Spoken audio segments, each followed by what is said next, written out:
السلام علیکم ناظرین و حضرات، امید کرتی ہوں آپ لوگ سب خیریت سے ہوں گے۔ دنیا کی کھوج میں آپ لوگوں کو خوش آمدید۔ آج ہم اس ویڈیو میں ایک ایسے مسٹیریس اینڈ انفارمیٹیو ٹاپک پر بات کریں گے جو حقیقت پر مبنی ہے۔ تو چلتے ہیں آج اپنے ٹاپک کی طرف۔ Subscribe to our channel by clicking the subscribe button. Click the bell button and enjoy the latest uploads from our channel. Doctor Robert E corniche 1903 کو یو ایس کے شہر سین فرانسسکو میں پیدا ہوئے۔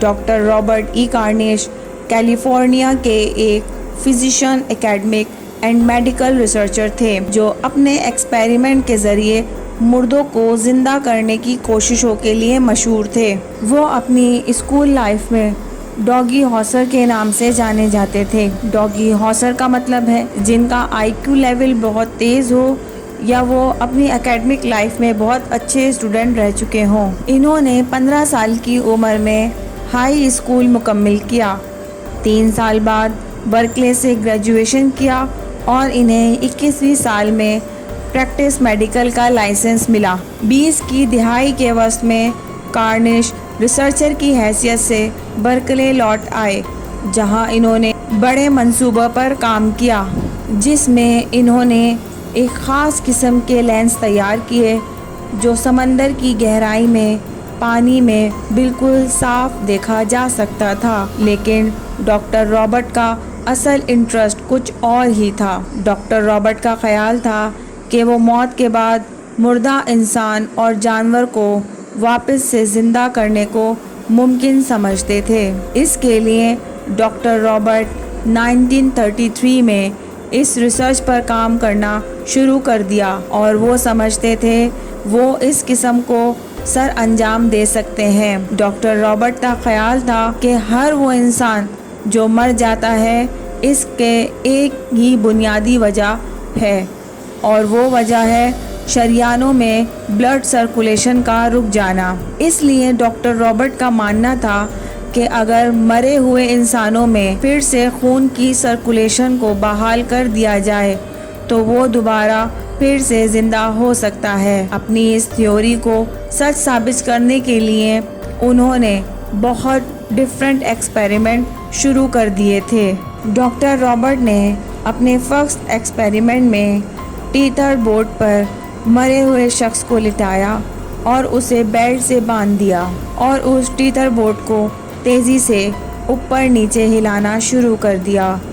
لیکن ایسے کرنے سے جب مردے کو کسی قسم کی حرکت جاری نہ ہوئی تو ٹانگوں کو اوپر نیچے کر کے بھی ایک ٹرائی کیا، لیکن اس میں بھی ناکام رہے۔ پھر ڈاکٹر رابرٹ نے مرے ہوئے انسانوں کی شریانوں میں اینٹرولین انجیکشن انجیکٹ کیا تاکہ رگوں میں جمنے والا خون پتلا ہو کر سرکولیٹ کرنے لگ جائے۔ اس کے ساتھ ہی آکسیجن کی بحالی کے لیے ایک ربڑ کے پائپ کو مرے ہوئے شخص کے منہ میں لگا دیا اور پھر ٹیتھرڈ بورڈ کو تیزی کے ساتھ اوپر نیچے کرنا، حرکت دینا شروع کر دیا۔ ڈاکٹر رابرٹ نے اس ٹیکنیک کا استعمال ان لوگوں پر کیا جن کی موت ہارٹ اٹیک، ڈوبنے یا بجلی کا کرنٹ لگنے سے ہوئی تھی، لیکن ہر دفعہ ان کو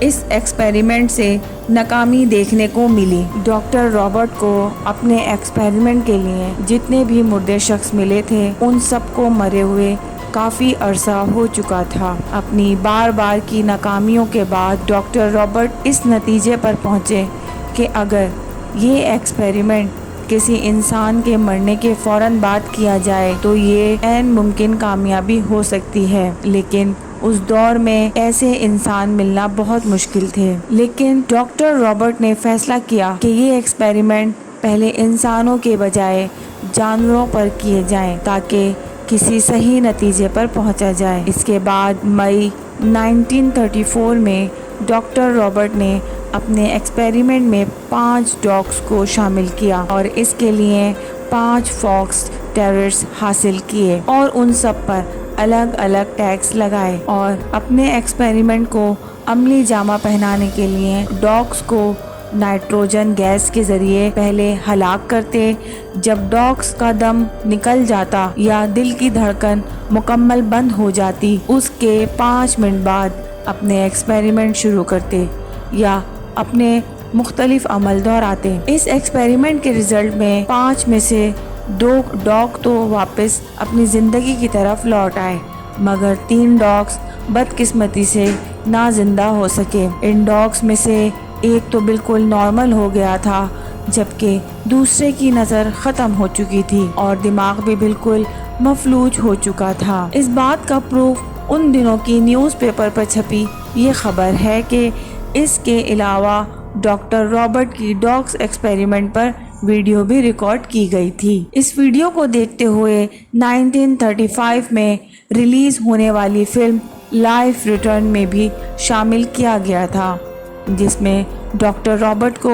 اپنے اسٹاف کے ہمراہ یہ ایکسپیریمنٹ کرتے ہوئے دکھایا گیا تھا۔ ڈاکٹر رابرٹ کی اس حیرت انگیز اور شاکنگ ہونے والی ایکسپیریمنٹ نے پوری دنیا کو اس وقت شاک کر دیا تھا، اور اس وقت کے پریس میڈیا اور ٹیلی ویژن نے ڈاکٹر رابرٹ کی کامیابی کو ایک بڑی کامیابی تسلیم کیا گیا تھا اور وہ ایک سیلیبریٹی کی طرح فیمس ہو چکے تھے۔ لیکن پھر 1940 میں ڈاکٹر رابرٹ نے ایک ڈاگ کے سر الگ کر کے اس پر ایسا ایکسپیریمنٹ کیا جس میں ڈاگ کے دماغ کے اندر تازہ خون ایک مشین کے ذریعے سپلائی کیا۔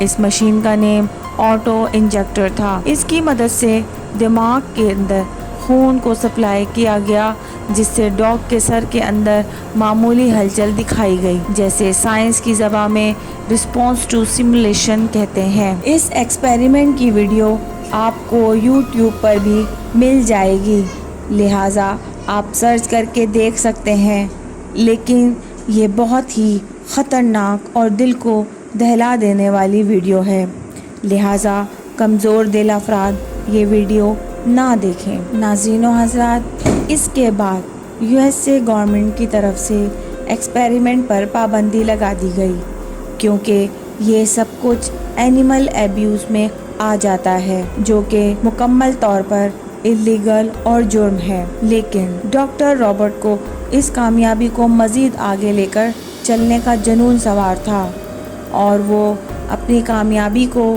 جانور تک محدود نہیں کرنا چاہتے تھے۔ انفیکٹ وہ یہ ایکسپیریمنٹ کسی انسان پر کرنا چاہتے تھے، اس لیے ایک ایسے شخص کی تلاش تھی جو مرنے کے فوراً بعد ڈاکٹر رابرٹ کے ایکسپیریمنٹ کا حصہ بن سکے۔